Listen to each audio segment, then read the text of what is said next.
जय हिंद officers, welcome to write for mains. आज हम द हिंदू न्यूज़पेपर में एक इंपॉर्टेंट जो एडिटोरियल है उसे डिस्कस करने वाले हैं। उसके ऊपर आंसर राइटिंग करने वाले हैं। कैसा क्वेश्चन यूपीएससी हमसे पूछ सकता है, काफी इंपॉर्टेंट रहेगा ये। आज हम क्रिमिनल डिफेमेशन के ऊपर जो है क्वेश्चन करने वाले हैं। Criminal defamation is incompatible with democratic debate. तो इसके ऊपर जो डिबेट है वो काफी चल रहा है। सुप्रीम कोर्ट ने जजमेंट में जो सुब्रमण्यम स्वामी 2016 का केस है उसमें इसे जो है पेनलाइज किया था। ठीक है, इसको जो है क्रिमिनल डिफेमेशन को क्रिमिनलाइज किया था।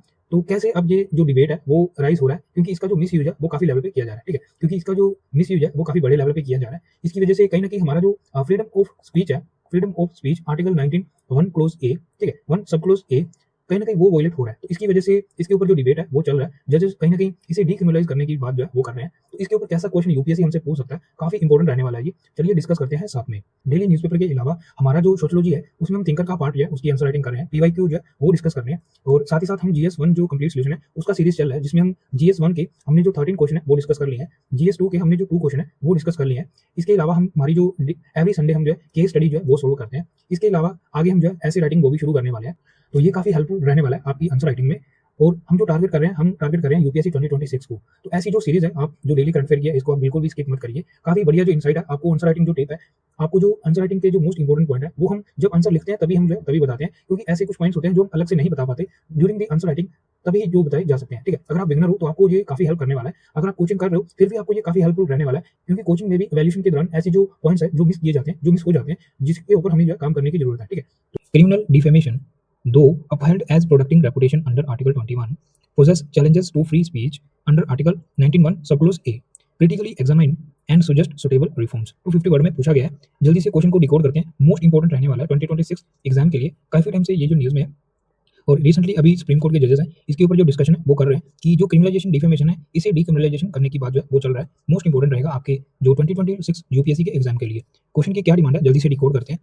Criminal defamation though upheld as protecting reputation under article 21। पहले हम जो इंट्रोडक्शन है उसमें क्रिटिकल डिफेमेशन क्या रहेगा वो बताएंगे। ठीक है, डिफाइन करेंगे इसे। उसके बाद कैसे जो आर्टिकल 21 है वो अपहेल्ड करता है कि रेपुटेशन को प्रोटेक्ट करने के लिए जो डिफेमेशन है इसे क्रिमिनलाइजेशन जो है ये किया जाना चाहिए। ठीक है, तो ये हम क्यों इसकी जो नीड है तो वो हमें पड़ी, वो हम सेकंड नंबर पे जो डिमांड है उसे फिल करने वाले हैं। थर्ड हम बताने वाले हैं। थर्ड उसने पूछा poses challenges to free speech article under 19(1) sub close ए। कैसे ये चैलेंजेस जो है ये प्रोसेस करता है आर्टिकल अंडर आर्टिकल 1 सब क्लोज ए, जो फ्रीडम ऑफ स्पीच है उसके अंदर ये चैलेंजेस जो है ये प्रोसेस करता है। तो ये भी हम शो करेंगे, एग्जांपल के साथ लिखेंगे। उसके बाद उसने पूछा क्रिटिकली एग्जामिन। क्रिटिकली एग्जामिन को हम जो है प्लस माइनस दोनों जो है वो बताने वाले हैं। आर्गुमेंट इन फेवर, जो रिसेंटली अभी ये क्रिमिनलाइजेशन डिफेमेशन चल रहा है वो आर्गुमेंट अगेंस्ट। ठीक है, इसमें जो लॉ कमीशन है उसकी जो रिकमेंडेशन है वो भी हम लिखने वाले हैं। उसके बाद क्या रिफॉर्म्स हो सकते हैं, ठीक है, वो बताने वाले हैं। ये फोर्थ डिमांड है क्रिटिकल एग्जामिनेशन। और फोर्थ नंबर पे क्या जो रिफॉर्म्स है हम कर सकते हैं वो बताने वाले हैं। ठीक है, तो ये है ओवरऑल जो क्वेश्चन की कंप्लीट डिमांड जो हमने एड्रेस करनी है। ठीक है, इसके बाद कंक्लूजन आएगा वो हम समराइज करेंगे। ठीक है, या वे फोटो जो है वो लिखेंगे एज पर। पहले हम जो डिफाइन करेंगे जो डिफेमेशन है उसे हम डिफाइन करने वाले हैं एज पर दी ब्लैक्स लॉ डिक्शनरी। तो ये डिक्शनरी है यूएसए में काफी जो एडमिनिस्ट्रेटिव जो लीगल टर्म्स होती हैं उसे बढ़िया से डिफाइन करती है। ठीक है, तो इसे काफी रिकॉग्नाइज किया जाता है ब्लैक लॉ डिक्शनरी। तो इसके अंदर क्या डिफेमेशन की जो डेफिनेशन है वो बताने वाले हैं। लिखेंगे एज पर black law dictionary black law, इसे हम बॉक्स में करेंगे ब्लैक लॉ कोमा लिखेंगे डिफेमेशन। जो डिफेमेशन है उसके बारे में लिखेंगे डिफेमेशन मींस इन्वर्टेड कॉमास में लिखेंगे दी ऑफेंस। काफी बढ़िया ये डेफिनेशन है, आप लिख सकते हो दी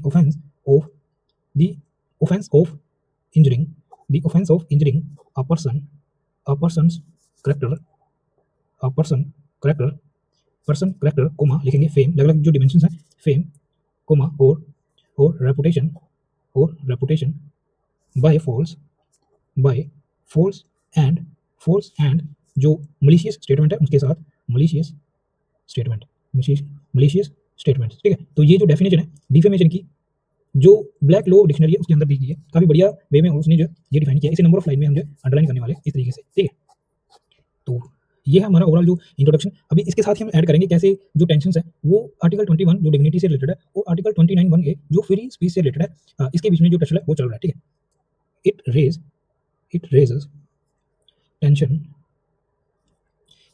tension between article 21 किससे रिलेटेड है इसे बॉक्स में करेंगे, ब्रैकेट में लिखेंगे dignity 21 dignity and dignity underline करेंगे एंड आर्टिकल 19 सब क्लोज 1 सब क्लोज ए। ठीक है, तो ये किससे रिलेटेड है, फ्री स्पीच से रिलेटेड 19। ठीक है, तो ब्रैकेट में लिख सकते हो फ्री स्पीच। ठीक है, फ्री स्पीच। तो ये हमारा ओवरऑल जो इंट्रोडक्शन है, इन शॉर्ट हमने जो 25 वर्ड है, इन शॉर्ट हमने 25 से 30 वर्ड में जो लिखने की कोशिश की है, ठीक है। ऐसे ही जो इंट्रोडक्शन है, आप ब्लैक लॉ डिक्शनरी की हेल्प से, जो ब्लैक लॉ डिक्शनरी है उसमें डिफेमेशन को कैसे डिफाइन किया गया है वो हमने बताया, ठीक है। तो काफी बढ़िया जो इंट्रोडक्शन हमारा रहने वाला है। लिखेंगे फर्स्ट जो कोड डिमांड है वो लिखेंगे criminal criminal criminal defamation defamation and article 21, ठीक है। इस तरीके से इसे बॉक्स में करेंगे और नंबर ऑफ अंडरलाइन के साथ, ठीक है। तो ऐसे जो हेडिंग है हमने अपना देना है। अंडर आर्टिकल 21 सुप्रीम कोर्ट ने जो राइट टू डिग्निटी है उसे प्रोटेक्ट करने के लिए डिफेमेशन को जो क्रिमिनलाइज है वो किया था। तो वो जो केस है, इंपॉर्टेंट फेमस केस है जो भी न्यूज़ में भी है, वो लिखने वाले हैं। लिखेंगे इन इन इन लिखेंगे जो केस है सुब्रमण्यन सुब्रमण्यन, काफी ये फेमस केस है सुब्रमण्यन स्वामी स्वामी। पूरा नहीं लिखेंगे, union of India versus union of India पूरा नहीं लिखेंगे, सीधा ही लिख देंगे 2016 ब्रैकेट में, ठीक है। और इसे हम बॉक्स में करेंगे, ठीक है। इस तरीके से बॉक्स में करेंगे। ये जो केस है कॉमन देके लिखेंगे दी सुप्रीम कोर्ट अंडरलाइन करेंगे सुप्रीम कोर्ट अपहेल्ड अपहेल्ड इस जजमेंट में क्या किया गया, इस जजमेंट में क्या अपहेल्ड किया गया, लिखेंगे क्रिमिनल डिफेमेशन आगे लिखेंगे holding that reputation is part of article 21, ठीक है। and a valid restriction under article 19(2), ठीक है। तो काफी जो एस्पिरेंट्स है इस पॉइंट को मिस करेंगे। आर्टिकल 19(22) हमने क्या लिखा, हमने ये बताया कि जो सुब्रमण्यम स्वामी केस है 2016 का, उसमें सुप्रीम कोर्ट ने ये बताया कि जो क्रिमिनल डिफेमेशन है ये अपहोल्ड किया, जिसमें उन्होंने बताया कि जो रेपुटेशन है वो जो उसे प्रोटेक्ट किया जाएगा और इसे जो है वैलिड रिस्ट्रिक्शन बताया गया अंडर आर्टिकल 19(2), ठीक है। तो आपको पता है जो आर्टिकल 19(1) क्लोज, ये जो फ्रीडम ऑफ स्पीच है उसके ऊपर जो रिस्ट्रिक्शन है वो क्या रहने वाला है, उसके अंडर आर्टिकल 92 ये बताएगा, ठीक है। नेक्स्ट अभी जो लॉज है उसके बारे में लिखेंगे, कौन कौन से जो लॉज है, जैसे आईपीसी और जो बीएनएस भारतीय न्याय संहिता, जो हमारा जो रिसेंट जो लॉ है उसके अंदर कौन सा जो सेक्शन है जो इसके साथ डील करता है। लिखेंगे इट पुनिश, यहाँ लिखेंगे पॉइंट में लिखेंगे it is punishable under under IPC section IPC जो सेक्शन है जो न्यूज़ में आपने याद रखना है 499, ठीक है 499। नेक्स्ट जो है इसे हम अंडरलाइन करेंगे। नेक्स्ट जो है भारतीय न्याय संहिता इसे हम जो है भारतीय न्याय संहिता इसे हम जो है अंडरलाइन करेंगे। इसके अंदर कौन सा जो सेक्शन है, इसके अंदर है सेक्शन, ये भी आपने याद रखना है, सेक्शन 354 सब क्लोज 2, ठीक है। विद इम्प्रिजनमेंट तो 2 साल तक की जो इम्प्रिजनमेंट है वो हो सकती है। नेक्स्ट अंडरलाइन करेंगे इम्प्रिजनमेंट, फाइन और जो कम्युनिटी सर्विस है एज ए पनिशमेंट वो भी दिया जा सकता है, ठीक है, कम्युनिटी सर्विस। तो ये हमने जो क्रिमिनल डिफेमेशन है एंड आर्टिकल 21 का क्या लिंक है वो हमने अच्छे से बता दिया। पहले हमने जो केस है सुप्रीम कोर्ट का वो बताया, उसके बाद जो कौन कौन से सेक्शंस हैं जिसके अंदर इसे क्रिमिनलाइजेशन जो है वो बताया गया और इसकी क्या पनिशेबल है और इसे पनिशेबल ऑफेंस कहते हुए कौन सी सजा मिल सकती है वो भी हमने बता दिया, ठीक है। नेक्स्ट जो क्वेश्चन की सेकंड डिमांड है वो लिखेंगे चैलेंजेस, कैसे ये चैलेंज करता है टू जो फ्री स्पीच है उसे, जो फ्री स्पीच है अंडर आर्टिकल, लिखेंगे ब्रैकेट में लिखेंगे आर्टिकल 19(1) क्लोज सब क्लोज ए, ठीक है। तो इसे हम जो है बॉक्स में करेंगे इस तरीके से नंबर ऑफ अंडरलाइन के साथ, ठीक है। तो journalist face harassment and self censorship journalist face harassment and self censorship, काफी बढ़िया कीवर्ड है सेल्फ सेंसरशिप, ठीक है। तो इसकी वजह से क्या हो रहा है, जो जर्नलिस्ट है वो हरासमेंट फेस कर रहे हैं और सेल्फ सेंसरशिप, इसका मतलब ये है कि वो अपने आप को इस मुद्दे में नहीं डालना चाहते कि उनकी कोई भी स्पीच, उनकी कोई भी न्यूज़ जिसकी वजह से जो डिफेमेशन है उसे एज ए क्रिमिनलाइज करके उन्हें जो है उनके ऊपर जो एक्शन है वो लिया जाए, ठीक है। तो इसकी वजह से सेल्फ सेंसरशिप और जो हरासमेंट है ये हो रहा है। तो ये हम चैलेंज में लिख रहे हैं, ठीक है। तो ये हम चैलेंज में लिख रहे हैं, ब्रैकेट में एग्जाम्पल के साथ लिख सकते हैं, एग्जाम्पल, ठीक है, लिख सकते हैं द हिंदू, जो भी न्यूज़ में the Hindu editors under the Hindu editor under Jayalalithaa's government. तो इनके अंडर जो है वो जो एज ए हरासमेंट है वो फेस कर रहे हैं, ऐसा जो है न्यूज़पेपर में लिखा गया, तो वही लिख रहे हैं। आप चाहे तो ये जो लाइन है जयलाल थिया गवर्नमेंट इसे ना लिखते हुए, क्योंकि हमें जो गवर्नमेंट है उन्हें टारगेट नहीं करना है, तो द हिंदू एडिटर्स है सिर्फ यहीं तक जो एग्जाम्पल है वो लिख सकते हो, ठीक है। अपने आप को हमेशा जो है सेफर साइड रखना है ड्यूरिंग द आंसर राइटिंग, ठीक है। तो द हिंदू एडिटर इतना ही लिख सकते हो और चाहे तो ब्रैकेट में जो जयलाल थिया गवर्नमेंट ये लिख सकते हो, ठीक है। तो इसे हम जो है ब्रैकेट में कर सकते हैं अंडर जयलाल थिया गवर्नमेंट, ठीक है। तो ये हमारा जो एग्जाम्पल है वो हो जाएगा। हमें जो क्रिटिसिज्म करते थे, जब भी क्रिटिसिज्म करना है तो इन जो बातों का हमें जो है खास ध्यान रखना है। नेक्स्ट जो पॉइंट है वो लिखेंगे मिसयूज, तो इसका जो मिसयूज है काफी किया जा रहा है पॉलिटिकल जो लीडर्स हैं उनके द्वारा, लिखेंगे मिसयूज्ड टू इंटीमिडेट, ठीक है, intimidate critic and journalist and journalist, ठीक है। सेकंड पॉइंट में हमने ये बताया इसका मिस यूज किया जाता है टू इंटिमिडेट जो क्रिटिक्स हैं उन्हें और जो जर्नलिस्ट हैं उनको, ठीक है। तो इसमें हम जो इसमें ढेरों सारी जो एग्जाम्पल है हमें देखने को मिल सकते हैं। रिसेंटली जो पास्ट में जो राहुल गांधी के ऊपर जो केस चला था डिफेमेशन का, तो उसकी वजह से काफी जो इम्बैलेंस है पॉलिटिकल जो ओपोजिशन है उन्हें जो है फेस करना पड़ा। तो इन शॉर्ट वही जो एग्जाम्पल है यहाँ पे लिखने वाले हैं कैसे इसका जो मिस यूज होता है इंटीमिडेट जो क्रिटिक्स हैं उनके लिए और जो जर्नलिस्ट है उनके खिलाफ, ठीक है। तो ब्रैकेट में चाहे तो लिख सकते हैं, फॉर एग्जाम्पल चाहे तो ब्रैकेट में लिखेंगे केसेस केसेस अगेंस्ट जो न्यूट्रल जो एग्जाम्पल है जस्ट वही लिखेंगे अगेंस्ट एक्टिविस्ट, किसी का जो नेम है वो हम नहीं लिखने वाले, एक्टिविस्ट और अपोजिशन। इनडायरेक्टली हमें पता है जो राहुल गांधी है ये वैल्यूटर जो है वो समझ जाएगा कि यहाँ पे जो जो राहुल गांधी है उसकी जो एग्जाम्पल है वो बताई गई है, ठीक है। केसेस अगेंस्ट अगेंस्ट एक्टिविस्ट और जो अपोजिशन लीडर है उनके खिलाफ, ठीक है। नेक्स्ट जो पॉइंट है वो लिखेंगे, एक पॉइंट और लिखेंगे trials trial course issue issue summons mechanically summon mechanically keyword underline करेंगे।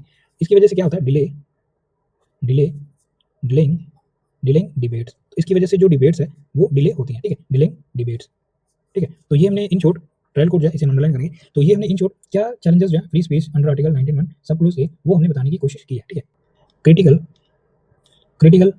एग्जामिनेशन क्रिटिकली एग्जामिन करेंगे क्रिमिनल डिफेमेशन, तो इसे जो है हम क्रिटिकली एग्जामिन करने वाले हैं। ऐसी जो स्टेटमेंट है आपको 2026 एग्जाम में देखने को मिलेगा, ठीक है। तो जो आर्गुमेंट इन फेवर है पहले हम वो बताएंगे कौन कौन से जो आर्गुमेंट है जो क्रिमिनल जो डिफेमेशन है इसे सहमत है, ठीक है। तो लिखेंगे आर्गुमेंट इन फेवर क्या है वो बताने की कोशिश करेंगे। फर्स्ट पॉइंट है वो लिखेंगे, यहाँ पे जो पॉइंट में लिखने वाले फर्स्ट जो सबसे इंपॉर्टेंट है वो बताएंगे जो लॉ कमीशन है उसके बारे में लिखेंगे। लॉ कमीशन रिपोर्ट 285, ठीक है। तो ये जो रिपोर्ट है ये हमने ध्यान में रखना है 284, इसमें उन्होंने रिकमेंड किया था, लिखेंगे रिकमेंड्स रिटेनिंग क्रिमिनल डिफेमेशन, ठीक है, डिफेमेशन। तो लॉ कमीशन रिपोर्ट है उसकी रिकमेंडेशन में ये बताया गया कि हमें जो है रिटेन करना चाहिए जो क्रिमिनल डिफेमेशन है उसे, ठीक है। तो ये चाहते थे कि ऐसा जो है चलता रहना चाहिए, ठीक है। तो नेक्स्ट जो पॉइंट है वो लिखेंगे, काफी बड़ी ये स्टेटमेंट है लॉ कमीशन की। नेक्स्ट जो पॉइंट है वो लिखेंगे, इसके जो बेनिफिट्स हैं जस्ट वही बताने हैं हमने। क्या करेगा, प्रोटेक्ट्स पब्लिक, ये क्या कर रहा है, प्रोटेक्ट कर रहा है पब्लिक का जो इंटरेस्ट है उसे, पब्लिक इंटरेस्ट एंड रेपुटेशन, ठीक है, जो रेपुटेशन है उसे अंडर आर्टिकल 21, ठीक है। तो ये प्रोटेक्ट करता है पब्लिक जो इंटरेस्ट और रेपुटेशन उसको। नेक्स्ट जो एक पॉइंट है वो लिखेंगे, अभी हमारे पास स्पेस है तो वेस्ट नहीं करेंगे, नीचे लिख देंगे सेफ गार्डिंग, हेल्प करता है सेफ गार्डिंग में, safe guard vulnerable groups from hate speech, ठीक है। तो जो वनरेबल ग्रुप्स हैं उन्हें हेट स्पीच से ये बचाता है, ठीक है, हेट स्पीच से उन्हें प्रोटेक्ट करता है, ठीक है। वनरेबल ग्रुप अंडरलाइन करेंगे। नेक्स्ट जो पॉइंट है वो लिखेंगे। नेक्स्ट अभी जो आर्गुमेंट अगेंस्ट है वो बताते हैं नेक्स्ट पेज पे। फर्स्ट पॉइंट लिखने वाले हैं, लिखेंगे क्या आर्गुमेंट्स है जो इसके अगेंस्ट है, रिस्ट्रिक्ट करता है ये फ्री स्पीच को, फ्री स्पीच जिसके ऊपर जो क्वेश्चन है वो भी पूछा गया फ्री स्पीच। चाहे तो यहाँ पे जो आर्टिकल है वो भी मेंशन कर सकते हैं, लिखेंगे आर्टिकल 19(1) क्लोज ए, ठीक है। तो आई होप आपको जो आर्टिकल है वो अभी तक याद हो गया होगा। तो ये जो हेट स्पीच है उसे रिस्ट्रिक्ट करता है, ठीक है। तो ये जो हमारी फ्री स्पीच है उसे रिस्ट्रिक्ट करता है। नेक्स्ट जो है वो पॉइंट लिखेंगे इम्प्रिजनमेंट। तो जो इम्प्रिजनमेंट वाला जो क्लोज है उसकी वजह से इसे काफी जो क्रिटिसाइज है वो किया जाता है। Imprisonment is disproportionate civil remedies, जो सिविल रेमेडीज है वो होनी चाहिए, सिविल रेमेडीज सफिस, तो सिविल रेमेडी सफिस ये होना चाहिए, ठीक है। नेक्स्ट लिखेंगे जो जर्नलिज्म है कहीं ना कहीं उनकी जो रिसर्च है उन्हें जो है सप्रेस करता है, लिखेंगे सप्रेसेस इन्वेस्टिगेटिव जर्नलिज्म एंड नीचे लिख देंगे पब्लिक का जो इंटरेस्ट है रिपोर्टिंग, पब्लिक इंटरेस्ट रिपोर्टिंग जो है कहीं ना कहीं उसे जो है सप्रेस करने की कोशिश करता है, ठीक है, सप्रेस करता है इन्वेस्टिगेटिव जो जर्नलिज्म है उसे और पब्लिक इंटरेस्ट रिपोर्टिंग को। एक पॉइंट और लिख देंगे एम्बिग्यूटी इन डिफाइनिंग इंक्रीज अनसर्टेनिटी, इसकी जो डेफिनेशन है कहीं ना कहीं वो अच्छे से डिफाइन नहीं हो पा रहा है, तो इसकी वजह से जो अनसर्टेनिटी है वो इंक्रीज हो रहा है, ठीक है। एम्बिग्यूटी इन डिफाइनिंग इंक्रीज अनसर्टेनिटी, तो ये हमने जो आर्गुमेंट अगेंस्ट है वो भी हमने बता दिया। नेक्स्ट बताएंगे, नेक्स्ट जो सजेशन क्या रहेंगे वो बताने वाले हैं, हेडिंग देंगे, ये जो हमारा फोर्थ हेडिंग रहने वाला है, ठीक है। क्रिटिकल इवैल्यूएशन के बाद बताएंगे सजेस्ट करने वाले हैं, सजेस्ट रिफॉर्म्स, ठीक है। तो ऐसे जो हेडिंग हमने जो ये हेडिंग ये नहीं देना, हमने जो हेडिंग देना वो हम लिखने वाले हैं मेजर्स कैन बी टेकन, ठीक है, लिखेंगे मेजर्स कैन बी टेकन। तो ये जो मेजर्स कैन बी टेकन, तो आपने जो यूज करना जब भी वो सिचुएशन पूछे तो ऐसी जो न्यूट्रल हेडिंग है वो हमने चूज करना है, ठीक है। सजेस्ट रिफॉर्म ऐसा अभी भी सुजेस्ट रिफॉर्म, ऐसी जो हेडिंग्स है ये आपने अवॉइड करना है, चाहे उसने जो सुजेस्ट रिफॉर्म वो पूछे हो, आपको हमेशा जो न्यूट्रल साइड है वो चूज करना है, ठीक है। तो अभी हम उस पोजीशन पे नहीं है कि हम जो रिफॉर्म है वो सुजेस्ट कर पाए, हम ऐसी जो मेजर्स है कैन बी टेकन, ऐसी जो न्यूट्रल हेडिंग है वो हम लिखेंगे, ठीक है। तो इसे भी हम अंडरलाइन कर देते हैं, इसे बॉक्स में कर देते हैं, लेकिन आपने जो आंसर में लिखना है वो लिखना है measures can be taken, reforms can be taken, ठीक है, रिफॉर्म्स कैन बी मेड। तो ऐसी जो हेडिंग है न्यूट्रल वो देनी है, ठीक है। जो डिफेमेशन है इसे क्रिमिनलाइजेशन से डीक्रिमिनलाइजेशन करने की बात हम नहीं करने वाले, ठीक है। हम जो बैलेंस्ड व्यू है वो देंगे, ठीक है। अभी जो जजेस हैं वो इसके ऊपर जल्दी इसे डीक्रिमिनलाइज करने वाले हैं, क्योंकि इसकी जो डेफिनेशन है वो सही नहीं है, ठीक है। तो आप अपने हिसाब से जब भी नोट्स में तो इसके ऊपर क्वेश्चन पूछे तो अपने हिसाब से जो मॉडिफिकेशन है वो कर लीजिएगा। जो जिस्ट है जिसके ऊपर हाई प्रोबेबिलिटी है वो हम आपको बता रहे हैं। तो लिखेंगे क्या रिफॉर्म्स हो सकते हैं, decriminalise decriminalise routine, decriminalise routine cases. तो जो रूटीन केसेस हैं उन्हें हमें जो डीक्रिमिनलाइज करने की ये कोशिश करनी चाहिए। लिखेंगे shift to civil courts bracket में लिखेंगे डैमेजेस इंजंक्शन, ब्रैकेट आगे लिखेंगे रिट्रैक्शन। तो ऐसे जो कुछ टर्मिनोलॉजी हमने यूज किया, डैमेज, इंजंक्शन एंड रिटेंशन। हमने फर्स्ट पॉइंट में क्या लिखा, हमने लिखा डीक्रिमिनलाइज करना चाहिए जो रूटीन केसेस हैं उन्हें कैसे शिफ्ट करना चाहिए टू सिविल कोर्ट, जो सिविल कोर्ट है उनके पास ये जो केसेस है वो देने चाहिए। हम टारगेट कर रहे हैं जो डैमेज है उसे, इंजंक्शन को और रिट्रैक्शन को, ठीक है। तो रिट्रैक्शन जो उसे हम टारगेट करने वाले हैं, तो ये काफी बढ़िया रिफॉर्म है, हो सकता है। नेक्स्ट जो पॉइंट है वो लिखेंगे जुडिशियल थ्रेशोल्ड, ठीक है। तो यहाँ पे हम लिखेंगे अप्लाई करना चाहिए हमें, अप्लाई रीजनेबल पर्सन, अंडरलाइन करेंगे रीजनेबल पर्सन, इन्वर्टेड कॉमर्स में लिखेंगे, ठीक है। रीजनेबल पर्सन, प्रोपोर्शनैलिटी टेस्ट ये काफी इंपॉर्टेंट है, बिफोर इशूइंग समन, ठीक है। जो समन है उसे इशू करने से पहले, बिफोर इशूइंग समन, जो समन है उसे इशू करने से पहले एक बार अच्छे से जो रीजनेबल पर्सन है इसके बारे में हमें जो सर्च है वो करना चाहिए। प्रोपोर्शनैलिटी जो टेस्ट है इसे फॉलो करना चाहिए, ठीक है। तो ये जो टेस्ट है जिसमें ये पता किया जाता है कि जिसके ऊपर जो केस है, जो फाइल है वो लगा, क्या वो ऑथेंटिक है या नहीं, जो रीजन जो वैलिड है या नहीं, ताकि जो समन है इशू करने से पहले इसका जो टेस्ट है वो अच्छे से हो पाए, ठीक है। फास्ट ट्रैक सिविल कोर्ट, जो सिविल कोर्ट है ताकि ऐसे जो केसेस हैं जल्दी से डील किए जा सके, तो फास्ट ट्रैक सिविल कोर्ट वो होनी चाहिए। लिखेंगे ensure timely resolution without chilling free speech, ठीक है, फ्री स्पीच। लिखेंगे anti SLAPP SLAPP, capital letter में लिखेंगे एंटी स्लैब प्रोविजन। ये क्या है एंटी स्लैब प्रोविजन, ये क्या है, जो स्लैब है इसकी फुल फॉर्म है strategic law suit against public participation. इसमें क्या होता है हम ये बताएंगे। स्लैब्स क्या है, स्लैब्स का मतलब ये है कि जैसे जो पावरफुल इंडिविजुअल और जो अथॉरिटीज होती हैं वो अपने जो ओपोनेंट होता है या अपने जो क्रिटिक्स होते हैं उन्हें साइलेंस करने के लिए उनके अगेंस्ट वो फाइलिंग करती हैं, जिसकी वजह से जो कहीं ना कहीं जो जस्टिस है उनका जो मेन जो एम है वो जस्टिस नहीं होता, बल्कि जो जस्टिस है उसे डिले करना होता है, ठीक है। तो एंटी स्लैब जो प्रोविजन है ये होनी चाहिए। तो इसमें बताएंगे किसके लिए, प्रिवेंट, लिखेंगे प्रिवेंट फ्यूरियस और politically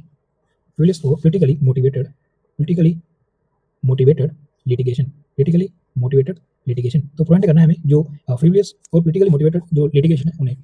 लिखेंगे ethical dispute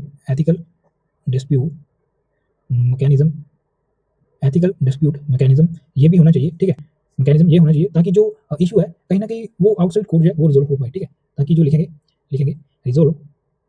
रिजोल्व इश्यूज कौन सा छोटा लिखेंगे क्योंकि अभी हमने जो कंक्लूड भी करना है, आउटसाइड कोर्ट्स, ठीक है। इसे हम बॉक्स में कर सकते हैं, ठीक है। तो ये इनपुट आउटपुट जो डायग्राम है वो होता है, जिसमें हमारा इनपुट ये है कि एथिकल जो डिस्प्यूट मैकेनिज्म है ये होना चाहिए। इसकी वजह से क्या होगा, जो इश्यूज है आउटसाइड कोर्ट वो रिजोल्व हो जाएंगे, ठीक है। कंक्लूड करेंगे, लिखेंगे क्रिमिनल डिफेमेशन सेफगार्ड, पहले इसका जो पॉजिटिव है वो बता रहे हैं, सेफगार्ड करता है रेपुटेशन वो साइड व्यू लिखेंगे, reputation but can restrict free speech, और ये फ्री स्पीच को भी रेस्ट्रिक्ट करता है, restrict free speech, safeguard reputation. Next लिखेंगे क्या सजेशन सोच सकते हैं, क्या वे फॉरवर्ड रहना चाहिए सिविल रेमेडीज, हमें ये ट्राई करना चाहिए कि जो सिविल रेमेडीज है ये हो जुडिशियल चेक अच्छे से होना चाहिए, जुडिशियल चेक्स कीवर्ड्स ये अंडरलाइन करेंगे। एंड जो हमारा बेस्ट पॉइंट था जो हमने ऊपर लिखा एंटी स्लैब, जो पॉइंट हमने ऊपर लिखा एंटी स्लैब मेजर्स, ताकि क्या हो सके, ताकि मेंटेन किया जा सके। लिखेंगे मेंटेन डेमोक्रेटिक बैलेंस, ठीक है, ताकि जो हमारा डेमोक्रेटिक बैलेंस है वो मेंटेन किया जा सके, ठीक है। तो जल्दी से क्विक रिकैप करते हैं हमने क्या लिखा। Criminal defamation though upheld as protecting reputation under Article 21 possess challenges to free speech under Article 19(1) Clause A। Critically examine and suggest suitable reforms. 250 word में हमने आंसर किया है। पहले हमने ये बताया कि क्रिटिकल डिफेमेशन क्या होता है using the definition of black law dictionary. उसके बाद हमने जो आर्टिकल 21 के साथ क्या लिंक है डिफेमेशन का वो हमने बताया यहाँ पे, वो हमने बताया। ठीक है, यहाँ पे हमने जो केस मेंशन किया है सुब्रमण्यन स्वामी 2016 का केस हमने मेंशन किया है, जिसमें सुप्रीम कोर्ट ने अपहेल्ड किया था जो क्रिमिनल डिफेमेशन ये होना चाहिए ताकि जो रेपुटेशन है उसे प्रोटेक्ट किया जा सके अंडर आर्टिकल 21। ठीक है, तो ये वैलिड रिस्ट्रिक्शन जो है ये बताया गया अंडर आर्टिकल 19 सब क्लोज 2। जो अलग अलग लॉज है उसके बारे में हमने बताया कैसे आईपी सेक्शन 499 और जो भारतीय न्याय संहिता उसका सेक्शन 354 क्लोज 2 ये डिस्कस करता है जो डिफेमेशन है उससे रिलेटेड, और इसकी क्या सजा हम इसकी क्या जो पनिशमेंट है वो हो सकती है, जिसमें हमने बताया इम्प्रिजनमेंट, फाइन और कम्युनिटी सर्विस ये रहता है। ठीक है, सेकंड डिमांड जो उसने पूछा था क्या चैलेंजेस टू फ्री स्पीच है वो हमने बताया। जो जर्नलिस्ट है यानी कि उन्हें जो है हरास किया जाता है और इसकी वजह से जो सेल्फ सेंसरशिप है ये इंक्रीज हो रहा है। ठीक है, एग्जांपल में हमने बताया द हिंदू एडिटर्स अंडर जो एग्जांपल में हमने द हिंदू एडिटर्स जो है ये बताया। ठीक है, नेक्स्ट इसका जो मिसयूज होता है तो इंटीमीडिएट जो क्रिटिक्स हैं उन्हें दबाने के लिए और जो जर्नलिस्ट हैं उनके अगेंस्ट में। ठीक है, यहाँ पे हमने बताया केसेस अगेंस्ट एक्टिविस्ट और अपोजिशन लीडर्स। ठीक है, यहाँ पे हमने जो राहुल गांधी है इनडायरेक्टली उनका जो केस है वो मेंशन करने की कोशिश की है।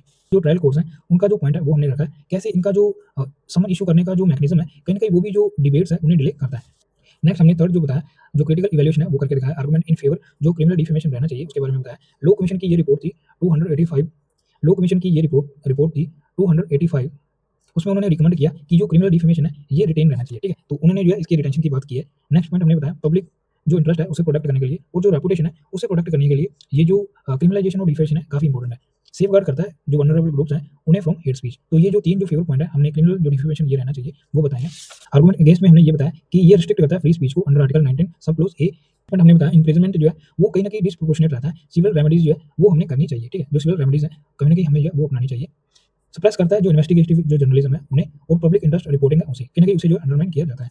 एम्बिग्यूटी रहती है इसकी जो डेफिनेशन है उसकी, इसकी वजह से जो अनसर्टेनिटी है वो इंक्रीज होता है।